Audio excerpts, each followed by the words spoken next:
اقرأ سورة ايه يا بابا؟ سورة آل عمران. معناها ايه يا بابا؟ معناها باين من اسمها اهو، آل عمران. عايز تعمر حياتك يبقى سورة آل عمران، بس هي متسمية على اسم والد ستنا مريم العذراء، دوت أبو السيدة مريم. عايز تبني حياتك، سورة آل عمران. عايز حياة، سورة آل عمران.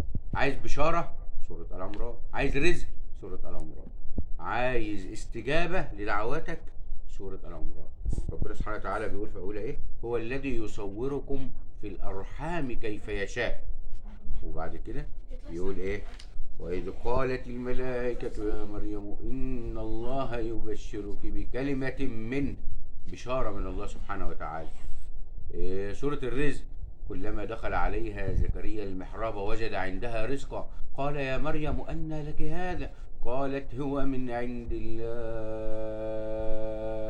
إن الله يرزق من يشاء بغير حساب. سورة الاستجابة، هنالك دعا زكريا ربه قال رب هب لي من لدنك ذرية طيبة إنك سميع الدعاء. فنادته الملائكة وهو قائم يصلي في المحراب أن الله يبشرك بيحيى. ربنا استجاب له، ما كانش بيخلي، ربنا استجاب له. عايز أي حاجة حلوة في حياتك، سورة آل عمران. هتيجي هي وسورة البقرة يدافعوا عنك يوم القيامة، ويحجبوا عنك ضوء الشمس وحرارة الشمس.